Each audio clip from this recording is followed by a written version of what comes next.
Opa! Opa! Então, aproveitando isso, né, que você falou que você não gosta, né, de gravar sozinho e tal,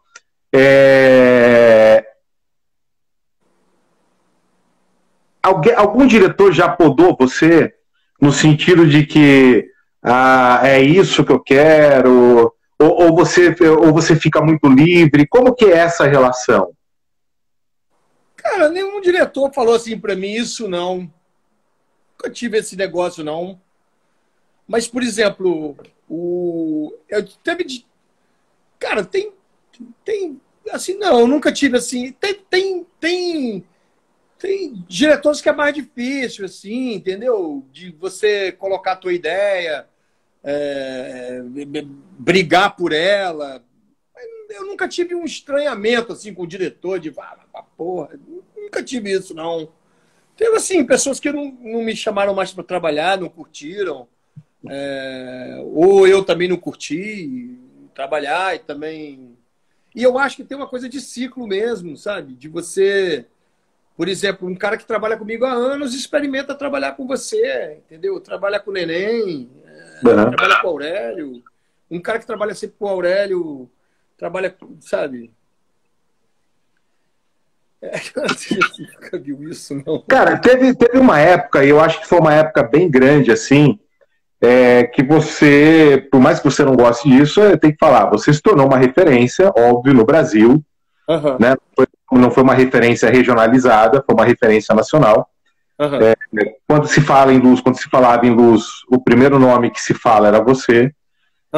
E você chegou a ter um volume muito grande Deixa eu dar um beijo na minha mulher que acabou de entrar na coisa. Oi, meu amor. Tchau. E aí você passou a ter um volume monstruoso de trabalho, tanto no Rio quanto em São Paulo, né? Como que você dava conta disso? Porque às vezes você estreava uma peça simultânea no Rio e uma em São Paulo. Como que era isso? Cara, teve vezes que eu fui a Rio e São Paulo 2 vezes no mesmo dia, assim. Entendeu? Dava conta, chamava um assistente maneiro, dividia a luz. Eu nunca consegui ter sócio, assim, para fazer as coisas, entendeu? Mas eu confiava muito na galera. Por exemplo, eu já fiz coisas na FAAP, com o Ari Negão, por exemplo, que eu deixei totalmente na mão dele e cheguei na... Geralmente eu chegava para gravar luz, montar, assim. Eu, de um tempo para cá, por exemplo, depois que o Russinho, o Jarbas, o Bilé,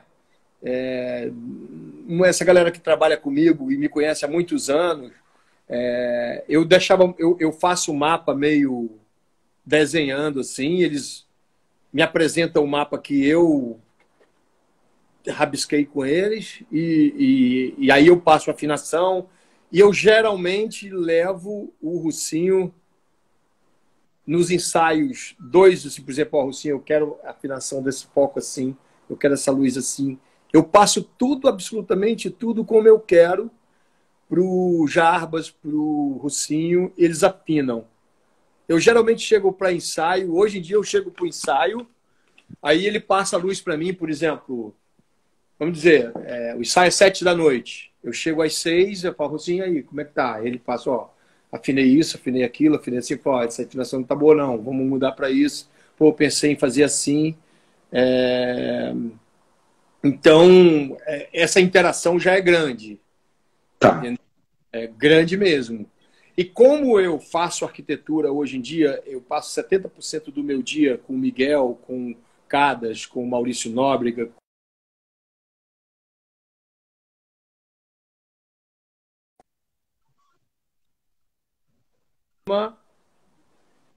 Eu me equalizo de uma forma para dar conta.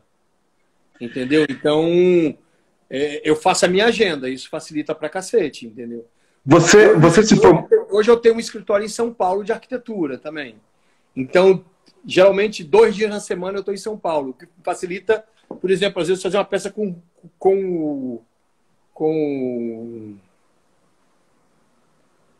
o Jô, por exemplo, ou com um diretor de... Quando às vezes eu faço, por exemplo, Semana da Moda, por exemplo, quando eu faço, eu fico em São Paulo a semana inteira. Então, isso me facilita também o trabalho em arquitetura. Tá. Né? Então, por exemplo, uma fábrica de luminária me chama para fazer uma coleção para eles, desenhar a luminária para eles. Aí eu tenho as reuniões em São Paulo, eu tenho aqui, eu faço. Eu vou me moldando, a minha agenda vai nesse sentido, entendeu? O Neném falou uma coisa aqui que eu ia falar, né? Que você é o melhor afinador de GTC do Brasil, né? Ah, isso é uma brincadeira, cara. Não, isso é palhaçada, porque, porra, uma vez eu tava afinando uma luz e o cara não conseguia na época que eu afinava, assim. Aí eu cheguei e falei pro cara, quer saber, eu vou afinar eu. Aí eu falei, ó, conta aí, tirei onda com o cara, assim, conta aí que eu vou afinar aquele triângulo ali na parede rapidinho, vou fazer de elipse um triângulo lá. E fiz o triângulo, eu falei, conta aí, quanto tempo vai dar? Eu vou afinar em 3 minutos. Aí o cara contou, e eu fiz uma brincadeira com o cara falou, deu 1 minuto. Eu falei, porque, cara, eu afino essa merda pra caralho. Isso. Aí... Mas é só, cara, isso é o divertido do trabalho, né? Se você também não levar essa brincadeira, fica aquela Claro, coisa. é óbvio. É. Às vezes eu falava uma merda que neguinho achava que eu tava falando, sei lá, mal de alguém, mas não tô, não cito ninguém. Não... Fiz o meu trabalho. Não, teve... Pô, eu faço o meu. A flauta mágica, teatro municipal, foi nesse. Ó, o Russinho era meu assistente nesse negócio. Na ópera. Foi nessa peça, então, que surgiu essa brincadeira do elipsoidal. Virou uma brincadeira assim, de afinar, porque o elipse é o melhor refletor que existe, né? Pra mim. Então, tem mais pergunta aí? Deu uma travadinha aí.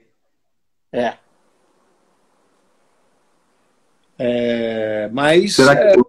mas, por exemplo, uma pessoa que eu não falei aqui, que eu trabalho direto, o Vitor Peralta, que é um diretor sensacional. Vitor Garcia Peralta, né? Exatamente. O seu trabalho... Você se formou em arquitetura, Maneco? Não, sou autodidata. E tudo que eu fiz na minha vida, assim, eu tentei fazer... Cara, assim, eu tenho uma disciplina para o estudo extracurricular, vamos dizer, sabe? Eu não tenho uma disciplina para o estudo... Por exemplo, eu resolvi aprender francês, por exemplo. Eu não consigo fazer gramática, não consigo fazer nada. Eu prefiro ficar lá ralando, falando, tentando aprender na marra e tal. Ó, o Miguel tá me sacaneando dizendo que eu sou o melhor produto do Piauí. Ó, tem 2 perguntas aqui que eu acho que é bem interessante, cara. O Rodrigo Luz, que ele é lá ele é de Curitiba, né? O que você gostaria de fazer que ainda não fez?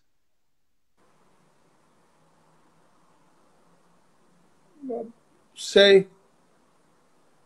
Me perguntar assim na lata.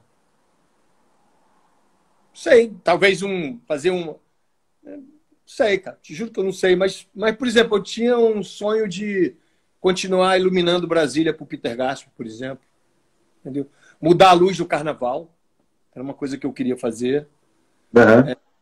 Trazer a luz do carnaval ser o carnaval ele pode ser um espetáculo ajudado pela luz, os carros alegóricos. Eu fiz durante 8 anos carnaval. Fiz Mangueira, fui campeão pela Mangueira e bati na trave 2 vezes de vice-campeonato pela Grande Rio. E eu sempre achava que aquela luz era interferir. Eu fazia exatamente o contrário do que aquela luz impunha para poder a luz do meu carro alegórico sobressair. Uhum. Então, a luz do carnaval, ela podia ser mais interessante, ela podia ter um espetáculo teatral, assim, sabe? Uhum. Agora, isso tinha que ser introduzido devagar. Não pode ser, vai mudar tudo. Não, primeiro muda a temperatura de cor, depois muda a forma com que os carnavalescos poderiam utilizar a luz no coisa. Quando o secretário de turismo, há uns 10 anos atrás, me convidou para ter essa conversa. Ah, meu Deus, agora deu um branco. Não. E aí, eu lembro que eu chamei todos os iluminadores que faziam os carros alegóricos no Rio, e eu fiz uma reunião para eles me dizerem assim, cara, eu chamei vários, eu chamei muita gente, chamei o próprio Peter Gasper, fez 2 anos, né, e teve um problema lá com a Rede Globo e tal, que foi, inclusive no meu escritório teve esse encontro espetacular entre o Césio Lima e o Peter Gasper, que selaram a paz e tal, teve um processo bobo, mal entendido, o Peter foi mal orientado e de repente o Césio, que é a maior empresa de iluminação do Brasil, né, brigar com um dos caras que era um representante espetacular da iluminação no Brasil também, porque o Peter é um homem que mudou a luz da televisão brasileira, é o cara que desenvolveu uma linguagem luminosa para a televisão brasileira. Esse cara tem que ser muito respeitado e muito reverenciado pela classe. E ele não podia ficar brigado com o Césio Lima, entende? Então, assim, acho que aquilo foi... Eu tenho orgulho de dizer que tem um... Eu não bati foto, que na época não tem esse negócio de selfie, mas houve um encontro do Peter, Flávio, que é dono da Iris, pode dizer isso, o próprio Césio pode confirmar, no meu escritório, aqui no Jardim Botânico. O Rucinho falou que você que resolveu a bronca entre os dois, né? Foi, exatamente. Eu chamei os dois e falei, cara, a gente precisa fazer isso em prol de uma galera ganhar dinheiro, ganhar dinheiro do carnaval, revolucionar o carnaval. Mas teve um momento que eles tentaram e eles introduziram uma iluminação na avenida, e quando cada escola de samba entrava, eles deixavam a avenida da cor daquela escola. Não teve isso uma vez? Não, quando a escola ia entrar, ficava meio assim, mas não durante o carnaval. O Wiltigen, o Brinquinho, ele foi assistente do Peter nesses anos e teve eles tentaram uma coisa mais ousada no desfile das campeãs. Porque se você tentar alguma coisa num desfile oficial, contando pontos, sem conversar com as pessoas, desculpa, mas cabeças vão rolar, né? Porque aquilo ali é muito importante, né? Aquilo ali é muito, muito sério. E por que e quanto tempo faz que você parou de fazer o carnaval? E por que você parou? Cara, eu parei, teve um momento assim que eu não curti mais fazer, minhas filhas eram pequenas e todo carnaval elas viajavam e eu ficava no Rio para fazer o carnaval, aquilo foi me deixando um pouco triste.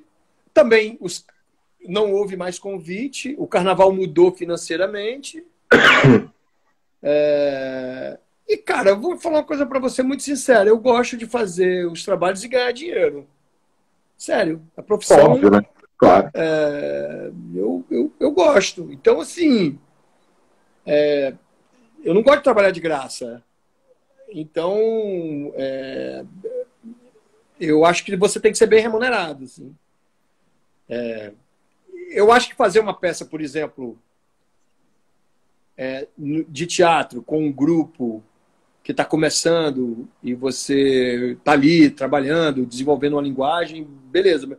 Você fazer um musical, você fazer uma peça de produção, você tem que ser bem remunerado, entende? Uhum. Eu acho que você não pode toda peça virar uma doação. Eu acho que a gente sobrevive disso. Essa campanha que a PTR do Rio está fazendo para movimentar agora na pandemia dinheiro. Uma ajuda é muito sério. É muito sério. A gente não está incluído nos R$600, entende? Então, assim, a gente precisa ajudar, entende? Mas eu também não sou panfletário, assim, tipo, pela classe, sindicato. Eu não sei, não é minha vibe, mas eu me movimento de uma forma, doando o que eu posso doar, depositando. Você faz o seu movimento, né? Exatamente, assim, entendeu? Sem levantar uma bandeira que, na verdade... Ó, me fazendo uma pergunta aqui. César, pergunta para o Maneco o que é que inspira ele. O que é, então, pelo que eu devo ter entendido, o que te inspira nos seus projetos? O que você usa como inspiração para os seus projetos? Tanta coisa, né? Deve ter sido o que ele pediu para perguntar, né? Não sei, ele tá querendo uma polêmica. O que me inspira... Cara, assim, eu vou falar uma coisa muito séria para você, assim, a natureza me inspira... A Jamile Torma tá perguntando qual é o seu processo de criação. A gente já falou isso ali atrás. Né? Eu acho assim, ó, por exemplo, eu lembro quando a Lia Siqueira... 50% de sinal. Não, tem uma brincadeira que eu falo para ele, que é o seguinte, cara, eu realmente começo a trabalhar quando pagam 50%. Entendeu? Assim, agora, não, porque você recebe aquele dinheiro, você não tem como devolver, aí você fica, puta que pariu, como é que eu vou fazer essa merda agora? Agora eu tenho que fazer, entendeu? Se não tivessem pago os 50%, você não se move, né? Sei lá. É brincadeira, óbvio. Mas essa coisa de inspiração é muito louca, assim, porque muitas vezes, pô, é tipo uma luz que entra na tua janela. Agora, cara, até hoje, eu vou te falar com muita sinceridade, até hoje dá frio na barriga no dia da estreia, até hoje dá insegurança na hora de começar a gravar. Às vezes eu ia te perguntar isso, cara. Depois de tantos anos e tantas peças, você ainda sente o frio na barriga? Cara, eu sinto e eu falo pro Russinho, não sei o que fazer nessa merda dessa peça não, cara. Aqui não. Aí ele fala, calma, aí parará, porra, sei lá, cara. Ó, eu morro de medo. Acender o primeiro refletor assim e falar assim, cara, eu quero isso. Pum. É difícil, é complicado. Para mim, a noite anterior é a pior. Por exemplo, vou gravar. Dia 17 eu vou gravar. Na noite de 16 para 17 é muito complicado para mim. Até hoje. Principalmente quando é musical, quando é teatro de prosa, não muito. Mas eu fico. Mas fica estressado. Briga com o operador. Fico mesmo. Mas por exemplo,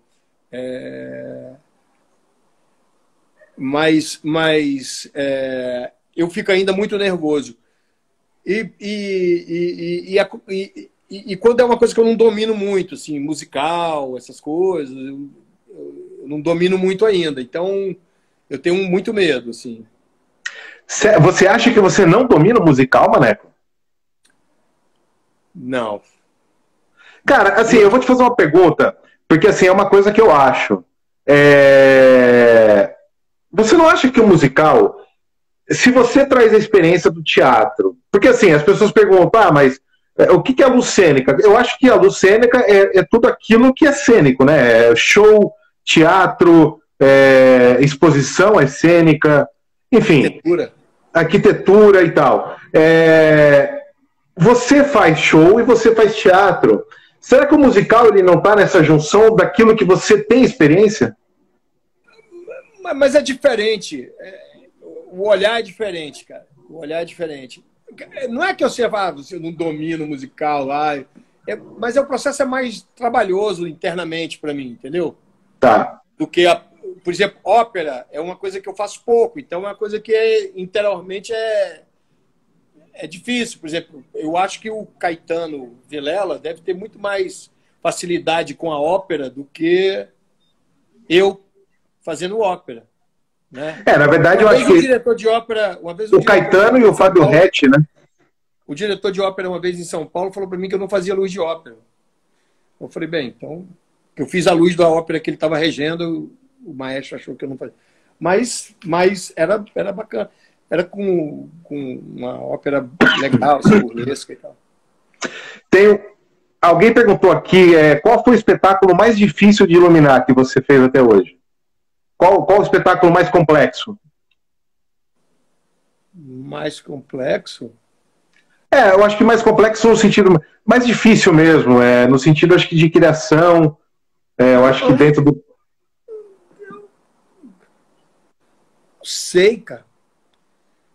O espetáculo que me deu trabalho foi o Angels in America agora, cara. Eu acho que é esse mesmo. Eu acho que é isso. Qual que te deu mais trabalho? Me deu assim... Eu tive que ali tirar alguma coisa da cartola sem... Porque você tem uns maneirismos quando você quer resolver rápido e sair fora, entende? Uhum.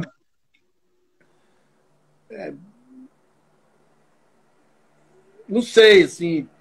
Cara, teve um espetáculo que era um musical chamado O Fantópera da Asma, que era uma gag. Foi no Teatro Bandeirantes, aí de São Paulo, a produção do Zé Maurício Macchini. E era uma gag sobre o fantasma da ópera e tal. Esse espetáculo eu errei ele da escolha do equipamento, as cores que eu ia usar, e aquilo foi muito traumático para mim, eu acho. Sério? E aí eu lembro que um dia antes da estreia eu virei para um técnico, o Irã Ravache, e falei assim, cara, vamos mudar tudo, isso aqui tá tudo errado. Eu desmontei a luz todinha, assim, acabou o ensaio de tarde, na outro dia de manhã a gente tinha outras cores, outra pegada, outra coisa. Foi muito torturante, se você me perguntar. Qual o espetáculo mais difícil? Eu lembro desse, eu lembro que foi uma experiência torturante fazer. Entendi. Mas ficou legal, assim. Eu acho que tem umas peças que ficam mais legais, outras menos legais, umas luzes mais legais, umas luzes que você... Por exemplo, eu acho que o último show do Chico Buarque é um trabalho super bonito, delicado de luz, assim, por exemplo. Modéstia à parte. Por exemplo, o primeiro show da Marisa Monte no Canecão, eu acho que... Eu assisti esse último show do Chico, eu assisti aqui em São Paulo. Achei incrível, cara. Incrível. Tinha uma coisa de... Ali eu quis fazer as pautas musicais, junto com o Hélio fazendo a corda lá no fundo e tal. Então, ali tinha um conceito. Eu acho que hoje em dia, eu acho que quando você é mais jovem, assim, você faz muito da intuição, sabe, César? Você faz muito de pá e tal, você vai, pá, e você pá. Quando você vai ficando com mais experiência, você vai conceituando um pouco mais legal, entendeu? Você vai conceituando mais, você vai ficando mais maduro, você vai ficando menos. Eu lembro de uma frase a primeira vez que eu trabalhei com a Bujanra, o Abu Janra virou para mim e falou assim: o seu problema é que você faz muito efeito, você vai apodrecer ainda. O Abu Janra tem essa Eu acho que agora eu apodreci para o Abu Janra. Eu faria muito bem as peças do Abu Janra.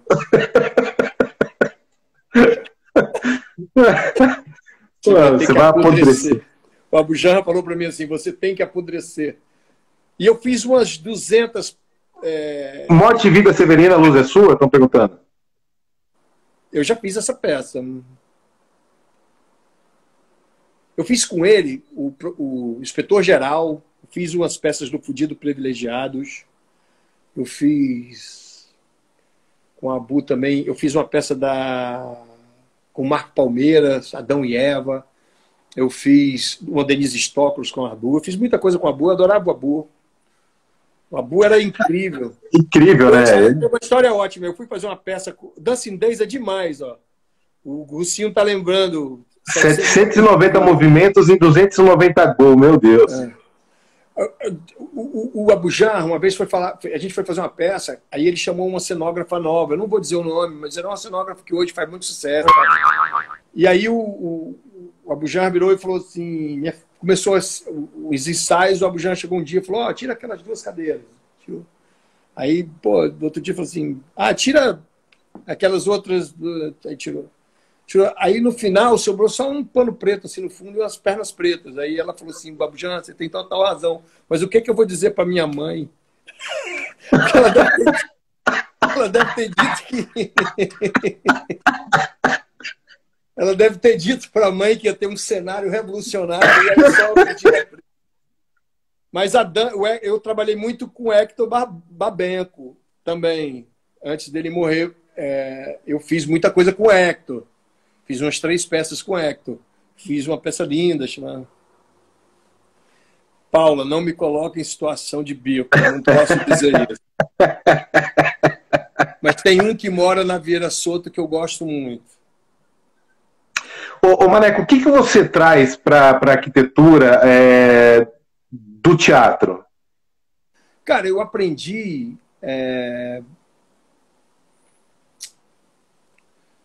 A escolha da fonte luminosa é completamente diferente, óbvio, né? Não, assim, na verdade, cara, o modo de produção é diferente, mas o jeito de pensar é igual.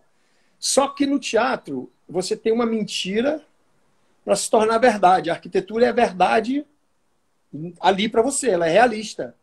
Então, por exemplo, no teatro, se você fizer um lustre, vamos dizer, de acrílico e colocar a 200 metros da plateia, todo mundo vai achar que é cristal. A televisão não. A arquitetura não, ela é real. Então, assim, o que eu não gosto na arquitetura é a arquitetura fake. É o tijolinho fake para segurar uma parada. Por exemplo, o teatro é fascinante, é uma grande mentira, é uma grande verdade para contar uma mentira. Então, o Nanini tem que mentir muito bem para acreditar que ele é Hamlet, por exemplo. Porra! E a arquitetura não, a arquitetura está presente, está ali. Ela é uma parede branca, ela é uma parede vermelha. O teatro, se eu botar uma parede branca e pintar ela e jogar uma luz vermelha, ela vira vermelha. A arquitetura, ela traz... o que eu mais acho bonito na arquitetura é você fazer a luz para a arquitetura. No sentido que, por exemplo, quando você tem uma cidade, você tem uma cidade como o Rio de Janeiro, ela tem uma arquitetura montanhosa que ela provoca as sombras, ela provoca os fachos luminosos, ela muda a tonalidade das paredes, a luz natural. Se você consegue fazer isso dentro da arquitetura, se trazer a luz artificial e transformar essa luz artificial para uma luz, vamos dizer, natural dentro da arquitetura, é sensacional aquilo. De repente uma parede recebe uma luz que tem uma coluna que vai provocar uma sombra próxima de uma porta. Uhum. Então isso é muito fascinante na arquitetura. Entendeu? A Lia Siqueira, minha amiga querida, a Elia. Então, assim, a valorização do espaço arquitetônico, por exemplo, às vezes, se você pega num projeto de arquitetura, num lugar, um corredor gigantesco, né? Com a luz, você pode horizontalizar ele mais, ou você fatiar ele para ele não parecer aquele corredor do iluminado do filme do Kubrick, para o moleque andando no velocípede não acaba. Então você fatiando a luz, o espaço com a luz, você, por exemplo, em vez de você horizontalizar, você colocar uma luz vertical, transversal ao espaço, você cria, entendeu? Essa dinâmica para o sujeito andar. E o que é mais louco é você conseguir na arquitetura uma passagem equilibrada entre a luz natural para a luz artificial. Então, isso é aí que está jogado. Isso é um né? grande segredo. Por exemplo, como é que você não... Por exemplo, você tem que ter uma delicadeza na arquitetura da qual, por exemplo, você vai fazer Quando eu penso numa casa em São Paulo,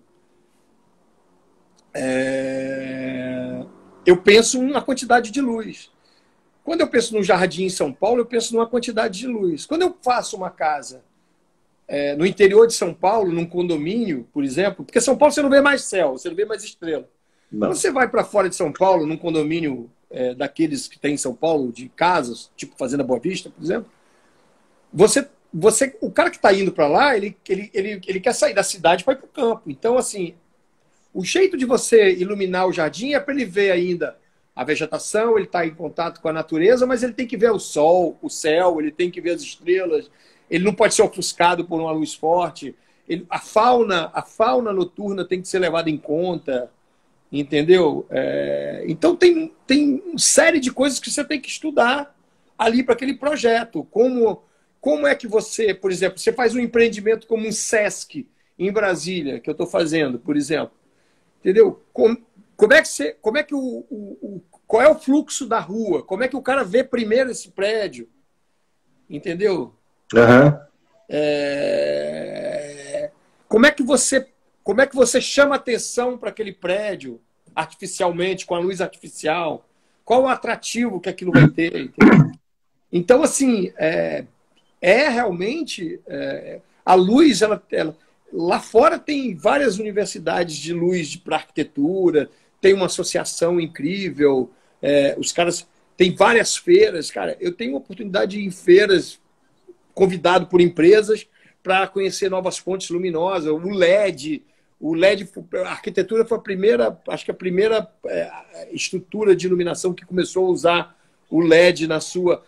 E como é que esse LED entrou? Porque o LED ele impera, né?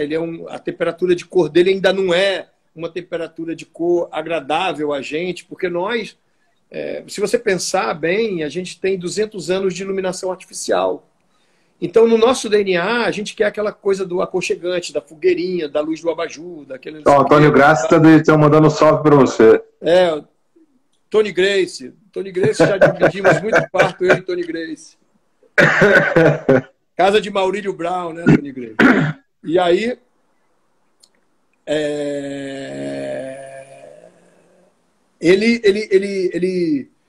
Essa coisa de você trazer o aconchego e fazer a luz quentinha e fazer a luz do respirar é o que 90% dos clientes de arquitetura querem, entende? Uhum. E aí você tem que mesmo, por exemplo, quando você faz uma luz de teatro hoje você faz a maioria das coisas com LED, né? A ribalta é de LED, mas eu duvido que a maioria dos iluminadores ainda hoje... Eu particularmente não gosto de LED, entendeu? Tem muita gente que não gosta de LED, assim, eu gosto, mas assim, eu acho que é inexorável, mas, por exemplo, hoje você já tem uma tecnologia do LED que o cara faz o RGB WA, e aí você tem uma certa gama melhor, mas ele foi muito impositivo. A gente sente falta do velho Satellite com gelatina âmbar 21, porque aquilo dá um aconchego e tal, não sei o que. Então, assim, a gente ainda está com esse DNAzinho ali da fogueirinha e desse negócio, é muito novo, né? Eu acho que, assim, dentro daquela pergunta que foi feita lá atrás,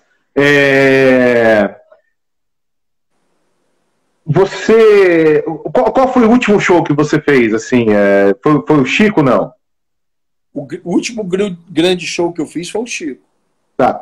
Você não sente a saudade ou a vontade de fazer um show, de repente um show próximo, só usando uma iluminação, só luz convencional? Por que eu faria isso hoje em dia, César? Voltar isso para quê? Entendi. Primeiro que tem uma carga elétrica gigantesca. Você não está sendo ecologicamente... Eu acho que a lâmpada para é incrível, mas hoje eu não tenho necessidade disso. Assim. Eu acho que você, hoje, mesmo no teatro, eu acho que a gente pode evoluir assim, para uma coisa... Óbvio que eu uso lâmpada pá pra cacete em teatro, não é isso. Mas, por exemplo, hoje você podendo gastar muito mais tempo, porque os tempos também no teatro foram reduzidos, né? Você, antigamente... Pois é. Você, por exemplo, você entra no Sesc numa segunda-feira e estreia um espetáculo na quinta, né? Então, assim, se você não faz uma pré-gravação, se você não faz uma pré-produção... o Rucinho tá me lembrando que foi o Zeca Pagodinho e a Bethânia, o último show. Se você não faz essa pré-produção antes, você se ferra, entendeu? Disso, entendeu? Então, eu não sinto falta dessa coisa. Eu não sou saudosista, não, cara. Não sou, não. Te juro que não sou, não. Assim, eu gosto de tecnologia, assim. Eu gosto de estar... Eu acho assim que eu acho que é tão legal uma coisa que está acontecendo. Por exemplo, hoje você tem, por exemplo, o Dinho Ventura, por exemplo, que é um puta iluminador, é um puta programador. Você pode usar o Dinho como um programador. Você programar, ele vai curtir programar aquilo ali para você, sabe? Eu, por exemplo, eu sempre fui péssimo operador de luz. Eu gosto de fazer a estreia. Mas durante a temporada, eu tinha preguiça daquilo. Uma vez eu dormi na mesa de luz e acordei no final do primeiro ato, nego aplaudindo. Porque eu não tenho paciência para aquilo, entendeu? Eu não tinha isso como sei lá, eu sei exatamente o que eu quero, como eu quero e tal. Agora, por exemplo, hoje em dia, olha a quantidade de moving lights que foram lançados. Você acha que eu tenho capacidade, você tem capacidade de entender a quantidade de moving lights que estão sendo jogados? Quando eu vou fazer um show, por exemplo, eu fui fazer o show do Chico Buarque, eu cheguei pro Bim e falei, cara, me apresenta aí. Eu sei que tem Bim, eu já vi Zareg, eu já vi não sei o quê, eu nunca trabalhei com isso. Aí eu falei, cara, vamos escolher uns aqui legais para fazer. O tipo também de show do Chico é um show intimista e tal. Não é o The Voice, entende? Eu não vou ficar fazendo letra no The Voice, como o The Voice tem aqueles movimentos que eu nem sei o nome. Mas eu olho para aquilo ali e eu falo, caralho, olha quanto equipamento foi lançado que eu não tenho noção do nome. Uhum. Entende? Mas eu vou procurar usar as tecnologias que estão entrando. Eu não sei programar mais uma MA. Uma Pérola eu sei. Uma Avolite eu sei. Mas uma MA eu não sei como começa. Eu acredito que existe uma profissão para isso. A gente subdividiu métodos e você tem que aproveitar isso. Quando eu comecei lá atrás, então, era legal comprar gelatina? Então vamos comprar gelatina. Entendeu? Vamos pagar a equipe. Eu, como iluminador, vou pagar a equipe, não. Eu vou pedir para a produção pagar a equipe. Eu não quero saber do dinheiro da equipe. A equipe acerta. Eu quero esses caras para fazer. Entende? A evolução ela tem que ir caminhando junto disso. É assim a tecnologia. Então, assim, volta. Por exemplo, hoje, por exemplo, eu apresento um projeto de arquitetura com um programa chamado Dialux, onde eu mando para o arquiteto o Dialux, ele olha o conceito de iluminação, ele corrige as coisas que ele quer, o que ele não quer. Na arquitetura, o diretor é o arquiteto. E a gente é o projeto complementar, a gente é o cenário, o figurino, né? O ar-condicionado é o cenário, o outro é o figurino, a decoração é não sei o quê. Então, se você fazer uma analogia pequena sobre isso. Hoje em dia eu mando esse programa, o cara me diz o que ele quer, eu renderizo isso e mostro para o cliente como é que a luz da casa dele vai ficar. É a mesma coisa do Chico Buarque. No dia que eu fiz o Chico Buarque, eu levei um videozinho pro Chico, falei, Chico, ó, a luz do seu espetáculo vai ser assim. Ele falou, caralho, vai ser assim. Entendeu? Ele viu antes, ele nunca olhou para trás. Entendeu? Então, você acha que esse é o futuro, o 3D será parte dos projetos de atrás? Totalmente. Eu acho que, por exemplo, quando a gente fez o Elis, a gente usou no musical um programa que nem a gente está usando hoje. Qual era mesmo, Lucinho? O EasyWig, eu acho. Na época, a gente botou uma televisão no hall do teatro. Então foi o EasyWig. A gente botou uma televisão, botamos uma pérola. Ele fez o cenário inteiro em 3D do teatro. Ele botou, a gente ficou lá, a gente programou. Entendeu? Agora tem que combinar com o cenógrafo, porque se o cenógrafo jogar 1 metro para frente, fudeu tudo, né? E também tem isso, né? O... o... Já era o Light Converse. Era o Light Converse?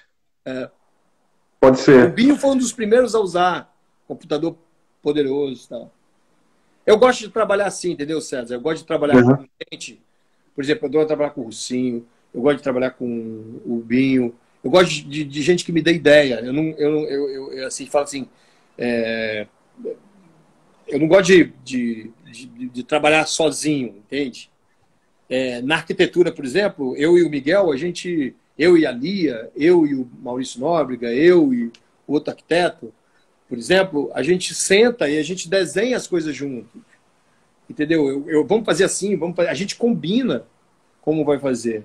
Entende? Porque essa é a graça de trabalhar numa arquitetura, num espetáculo de teatro. Se cada um faz o voo. Sabe o que eu. Só não adianta. Sabe o que eu mais odeio, cara? É neguinho dizer assim, pô, a luz do espetáculo era maravilhosa, mas não gostei muito do espetáculo.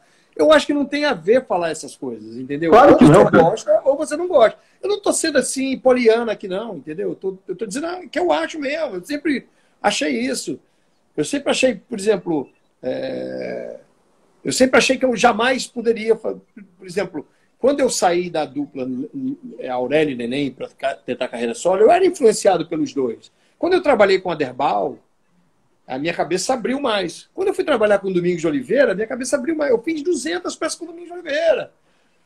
Entendeu? Então, assim, ali eu vi, assim, cara, é outra visão de trabalho. Entende? É outro jeito de pensar. Entendeu? Então, eu sempre fui aberto a outro jeito de pensar. Então, por exemplo, quando eu vou mostrar para um cliente o meu site, eu digo para ele assim, olha, você vai ver aqui, você vai ver um conceito de luz, você não vai ver um preconceito. Então, assim, eu não tenho preconceito contra a arquitetura de um, de outro, ou com o teatro de um e de outro. Eu tenho um conceito daquilo. Pô, eu fiz show do Roupa Nova e fiz show da Marisa Monte. Eu fiz show do Legião Urbana e fiz show do Kid de Abelha. Nenhum desses 4 artistas que eu citei são menores.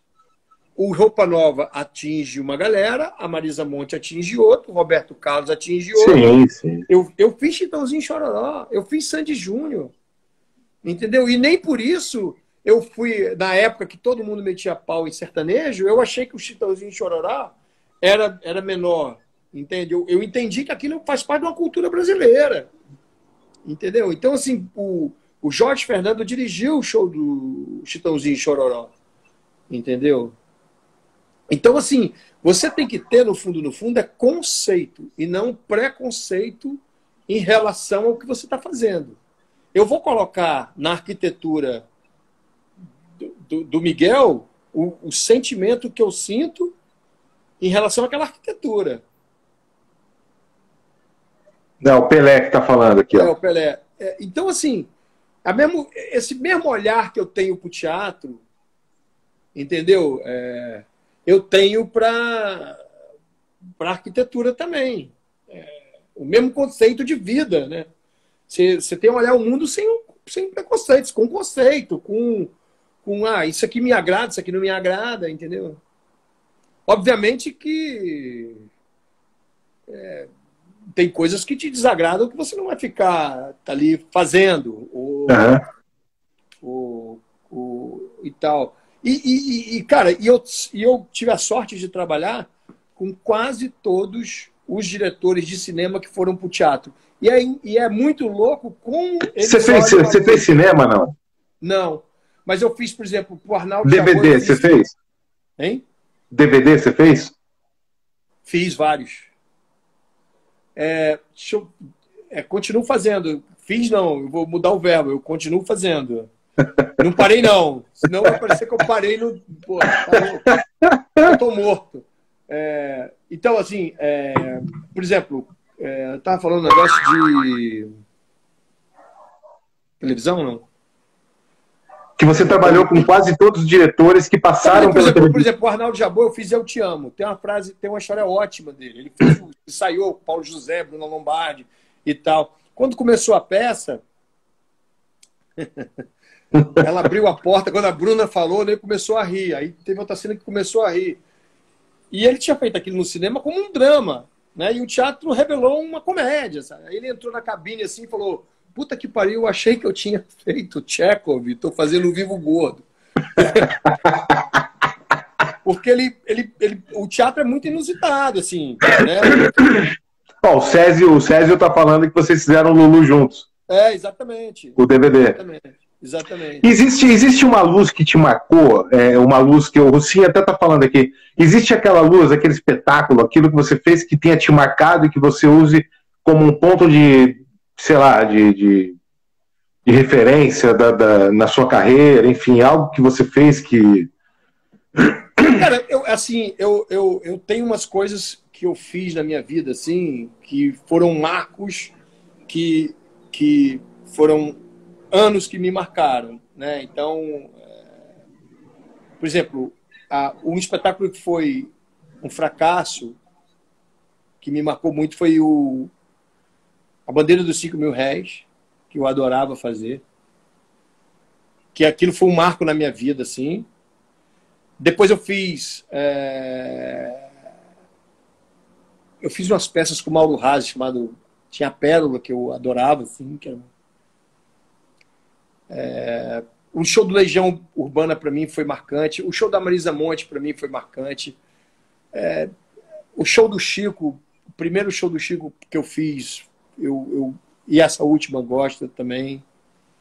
Ah, essa história é boa. O Gerardo está contando um negócio que eu fui a Teresina fazer uma peça de teatro e eu iluminei com umas lamparinas, porque na época, lá em Teresina, eu não conseguia o equipamento muito sofisticado para fazer a peça, e aí eu fiz com umas lâmpadas de 200 watts penduradas e que ligavam meio onde a cena acontecia, e tinha uns candeeiros de luz a gás que eu usei e tal.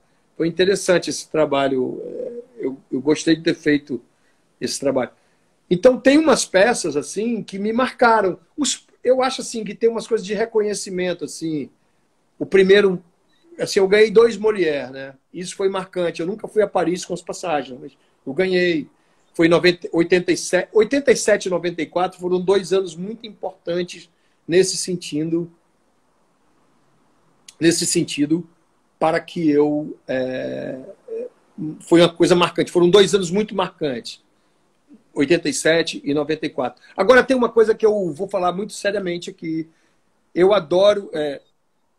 tem autores de teatro que eu nunca fiquei decepcionado de fazer. Eu acho que são meus melhores trabalhos. É Nelson Rodrigues e Shakespeare.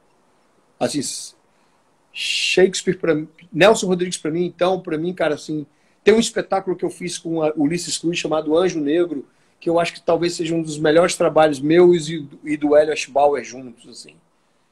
E que eu estou vindo na memória, agora está puxando muita coisa aqui na minha cabeça. Assim, e os outros, assim, coisas que eu fiz e coisas que eu continuo fazendo e são muito estimulantes, assim. Eu sou muito voyeur de trabalho, assim. O Césio está falando que você está vintage. Porque quando você faz esses depoimentos, você volta no tempo, assim.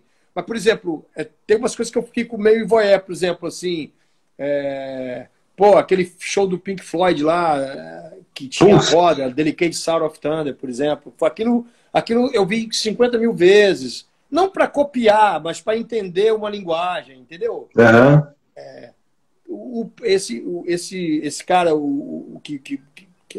que faz o Rolling Stone, que é o Patrick Woodruff, assim, o cara tem eu entro no Instagram do cara, eu procuro a página do cara para entender o que o cara está fazendo, entendeu? O Césio trouxe ele ano passado para uma palestra bem bacana. O Césio é muito amigo dele. O Césio é um parceiro dele muito forte e tal. Mas, assim, no fundo, eu continuo ainda pesquisando e procurando essas novas linguagens que se apresentam, assim. Por exemplo, o último show do Talking Heads lá, do cara do David... Cara, eu tô ficando velho, tô lembrando mais o nome de ninguém. Mas aquele cara que fez o show no Rock in Rio com a parede de prateada, assim, aquilo é um conceito completamente diferente do que foi apresentado em termos de luz. Por exemplo, teve um show da Maria Bethânia, dirigido pela Bia Lessa, que é uma mudança de como faz show, assim, sabe? O cara olha e fala assim, bem, daqui eu vou para outro lugar, entendeu? Assim como eu vi, por exemplo, Macunaíma, do Antunes, por exemplo, aquilo me levou para outro lugar. Entende? Quando eu fui trabalhar com o Gabriel, aquilo me levou para outro lugar. Você voltar... Tem uma coisa... O Miguel falou que eu sou do Piauí. Teve uma coisa que foi marcante para mim nos últimos anos, foi ter voltado a Teresina, ter trabalhado com 2 arquitetos. Um deles, o pai, foi amigo do meu pai a vida inteira, e eu estar trabalhando... Aquilo mexeu muito o meu olhar na minha reminiscência, sabe? Entendi. Foi muito louco, porque eu revivei ali a minha mãe, a meu pai, a minha vida ali de moleque em Teresina, entendeu? E aquilo me levou para outro estágio, assim. Na volta, tem uma história engraçada que eu me peguei, chorando vendo um filme de criança, assim. Então, aquilo mexeu muito comigo e mexe ainda. Eu continuo trabalhando lá, fazendo umas coisas lá com eles, entende? Nome para mim é um horror, cara. Não vou lembrar, não. O César lembrou, David Byrne. David Byrne. Aquilo ali é um novo olhar. Entendeu? Com essa... A gente fala um pouco da tecnologia, né? Mas é engraçado que tem uma coisa que até ali 2007, 2008, que a enxurrada que se mantinha... se manteve muito... Uma época, a Martin, por exemplo, né? Por vários anos, você só tinha o Mac 500, ou o Mac 250, ou o Mac 600 e tal. Então, passou que esse equipamento ele passou a fazer parte do nosso trabalho por anos. E de um tempo para cá, me parece que essa evolução ela é contínua, né? Então, o que você tem hoje, daqui a um mês você tem outro, Então, você acaba se perdendo nessa tecnologia, inclusive. Mas é por isso que Por isso é que eu estou te falando isso, é porque assim... Eu duvido que os caras da minha idade hoje, que fazem luz há 40 anos, saiba o nome de todos os equipamentos que estão sendo lançados. É por isso que existe uma galera jovem para fazer esse trabalho para você, para decupar esse trabalho para você. E você chegar e fazer junto com eles.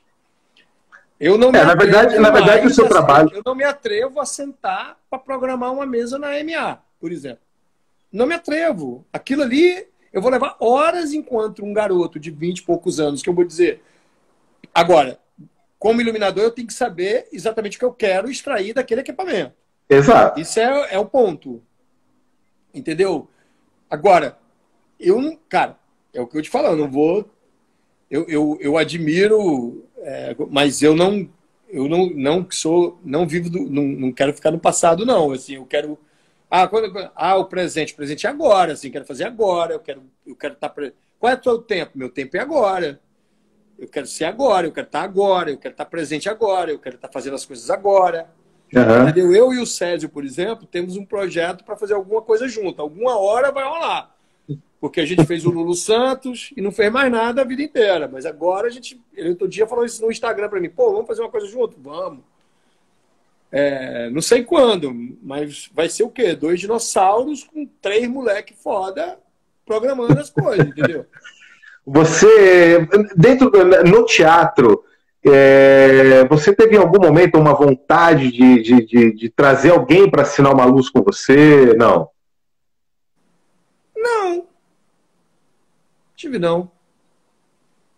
Agora, tive não, mas eu tive algumas parcerias. Por exemplo, eu fiz uma peça musical sobre Nelson Gonçalves com um brinquinho, por exemplo. Entendi. Entendeu? Uma vez eu fiz um balé com Wagner Freire, Wagner Pinto, por exemplo. O Milton Nascimento, acho que o César está falando que fizemos junto, o Milton Nascimento lá no...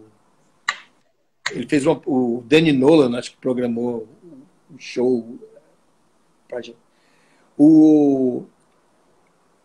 Assim, eu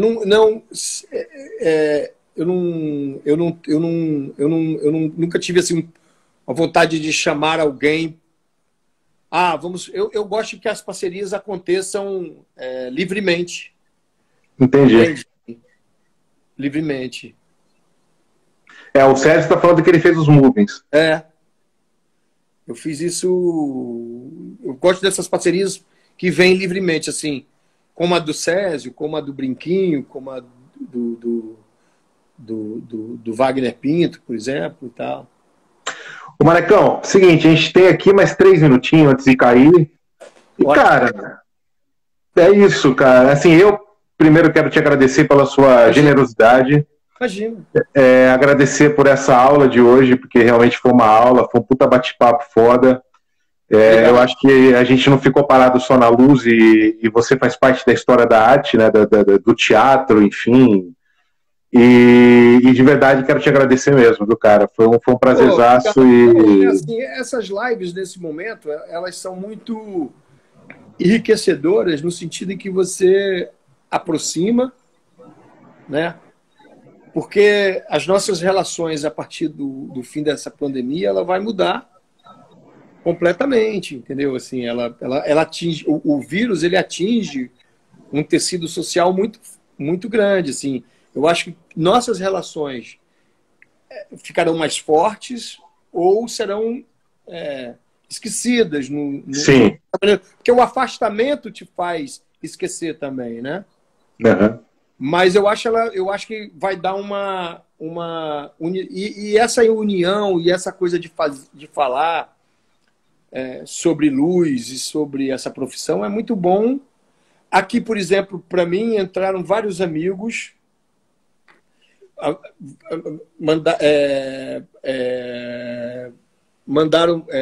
entraram várias pessoas de arquitetura, de design, de coisa.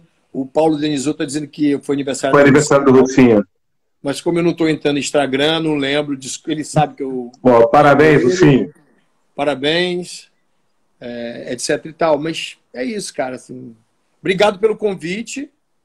E eu também vou fazer com o Guilherme Bonfante. Puta, muito legal, cara. O do Guilherme Bonfante também. Com o Bonfante no dia 5 de maio. Uhum. É até uma forma de dizer, aqui também.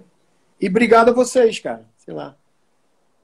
Você não me falou, né, assim, que era seu aniversário também, pô.